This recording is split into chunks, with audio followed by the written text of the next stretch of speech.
اهلا بيكم فيديو جديد. اتمنى تكونوا كلكم بخير. عندنا حلقة تانية عن المكملات، بس المرة دي مش الكرياتين، المرة دي هنتكلم على البي سي اي اي. البي سي اي اي هل انا بستعمله؟ بستعمله من الاخر كده. ليه؟ هنتكلم بقى في الحلقة دي. هل هو مهم؟ هنعرف برضو في الحلقة بتاعت النهاردة. اي حد عاوز يعرف او يسأل نفسه اخد بي سي اي لازم يعرف ايه هو البي سي اي. البي سي اي هو مكمل، هو برانش تشين امينو اسيد، اسينشال امينو اسيد، دي اللي الجسم ما بيعرفش يصنعها. يعني ايه؟ يعني انت ما تشغلش بالك بالباقي، انت ركز على التسعة اللي الجسم ما بيصنعهمش، دول بيجوا من الاكل. في 3 امينو اسيدز موجودين في البي سي اي، فالين واللوسين والايسولوسين. لما يكون عندنا الثلاثه دول بيبقى عندنا المكمل الغذائي بتاعهم. هل الثلاثه دول مهمين ان احنا نجيب مكمل غذائي ليهم؟ الحقيقه هي لا، في حاجه تانية اهم منها، وهي الاسينشال او الاي اي اي، الاسينشال امينو اسيد، غير البي سي اي اي اللي هي البرانش تشين امينو اسيد. دول بيبقوا الثلاثه اللي احنا اتكلمنا عليهم.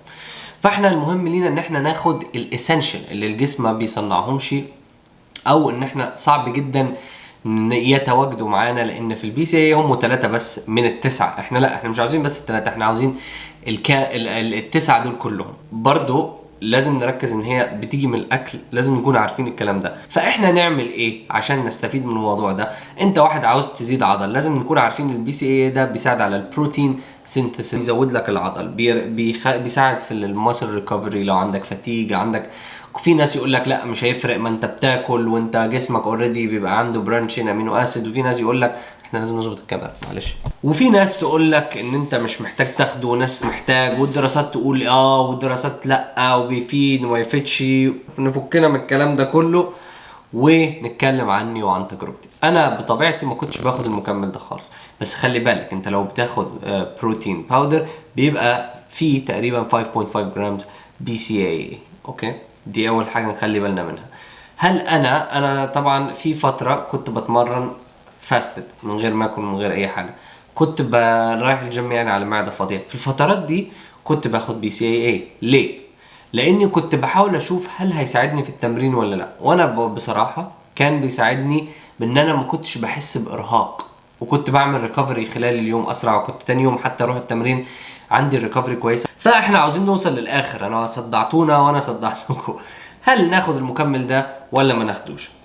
بص يا سيدي، لو انت في مرحله تنشيف، وده من رايي وده اللي انا عملته، في مرحله تنشيف او في وقت عندك اوقات في اليوم كتير ما بتاكلش فيها، او اكلك مثلا مش منتظم، هتتمرن على معده فاضيه. النهارده رحت اتمرنت على معده فاضيه، تمرينك كان قوي، حاسس ان انت ما بتبقاش جسمك مش مرتاح للايام التانية بتاع التمارين، يبقى جرب خده وشوف اذا هيعمل معاك فرق ولا لا. لو عمل فرق يبقى خلاص اشتغل، ما تشغلش بالك بالدراسات، ما تشغلش بالك بالناس.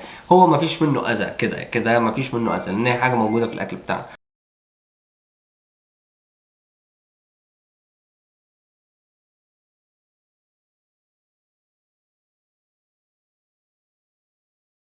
هو بيساعد على ريكفري اول حاجه. تاني حاجه برضو ان هو يخلي العضل البروتين سينثيسيس يشتغل، فتبني عضل، جسمك يبني عضل، يعني بيعمل تحفيز يعني.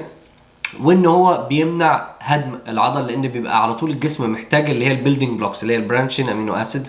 لما الجسم العضل محتاجها يلاقيها في الدم على طول، يقوم واخدها، يبقى عنده مواد البناء بتاعته موجوده، بدل ما هو يدور على حاجه لسه يهدم فيها، يكسرها، يمتص منها، يطلع البي سي اي اي ده. احنا عشان لما بناخد بروتين الجسم بياخد وقت عما يعمل دايجيشن، او ان هو يهضم الحاجات دي على ان هي تبقى متواجده في الدم. فلما بتاخد البرانشين امينو اسيد هو بيبقى على طول متواجد في الدم، لانه يعني الامتصاص سريع جدا واوريدي متكسر، فالجسم مش محتاج لسه يعمل بروسيس للاكل. فدي الميزه بتاعته، ان انت بتدي الجسم الحاجه اللي هو محتاجها دي على طول، من غير ما الجسم هيضطر يخش ان هو يهضم وياخد ويحول ويخزن والكلام ده كله. فدي الميزه بتاعته، ان هو متواجد سريع في الدم. فلما انت تكون على دايت واكلك طبعا بتحاول توزعه على اليوم، والاكل مش زياده، بتكون بتعتمد، انا اعتمدت البي سي اي ده بالذات لما يكون مثلا بعد الكارديو بتاعي، او مثلا لو اتمرنت وعندي كارديو اقوم واخده قبله، عشان اكد ان ما يحصلش فيه اي هدم لو انا شديت شويه في الكارديو. طبعا الحاجات دي الواحد بيظبطها البروجرام بتاعه، بحيث ان هو ما يهيئش الجسم ان هو يخسر عضل. نصيحتي خده، معكش فلوس تاخده او شايف ان هو تكلفته زياده عليك، ما تاخدوش، مش مهم، بس ركز في الاكل بتاعك ان البروتين بتاعك يكون عالي، الانتاج بتاعك خلال اليوم. انت كده كده لو الانتاج بتاعك عالي، لان الهضم بيحصل زي ما قلنا متاخر، فتواجد الحاجات دي هتبقى موجوده متاخر، فانت ما تقلقش. الخطر او اللي انا بحس ان هي الوقت اللي ممكن الجسم ما يكونش فيه متاح الحاجات دي اللي هو بالنهار، بعد ما انت تكون نايم مش واكل اي حاجه، جسمك ما فيهوش المواد الغذائيه اللي الجسم محتاجها عشان يعمل حاجات زي بناء العضل. اوكي، ف ايه الخلاصه؟ هي لو انت عاوز تاخد مكمل زي ده لازم تجرب، لازم تشوف اذا هينفعك ولا لا، لان زي ما قلت الدراسات كل حاجه بتقول اللي صالحها واللي ضدها، ولان دي شركات بتخانق بعض على المنتج اللي هيبقى موجود واللي مش موجود. يبقى لو هتاخد اصلا بي سي اي ما تاخدش بي سي اي، خد اي اي اي، اوكي، اللي هي الاسنشال امينو اسيد. دي بيبقى فيها كل السبيكتروم التسعه اسنشال امينو اسيدز اللي جسمك محتاجها، ضد ان انت تاخد مكمل بي سي اي بس بيبقى اللي هي الثلاثه اللي احنا اتكلمنا عليهم. فنركز ناخد الاسنشال امينو اسيدز اللي بيكون فيها تسعه، السبيكتروم الكامل ده لو هناخد حاجه. اوكي، لو مش هناخد يبقى اعتمد على الاكل بتاعك، تاكد ان نسبه البروتين بتاعتك عاليه في الجسم، وتحاول ان انت ما توصلش لاوقات ان انت ما تبقاش واكل فيها لمده طويله. اوكي، عشان الجسم ما الله اعلم الجسم ما يسحبش من العضل بتاعك. احنا بنلعب طبيعي، فما حدش عارف التاثيرات دي. مثلا لو الواحد التزم وخد بي سي اي على سنين طويله، هل هيفرق معاه ولا لا؟ خلاص، يبقى لو التكلفه بتاعته غاليه عليك ما تجيبهوش. لو انت معاك فلوس زي ده ويعني وربنا موسعها عليك وعاوز تعمل الماكسيموم اللي انت تقدر تعمله، هاته، مفيش منه ضرر.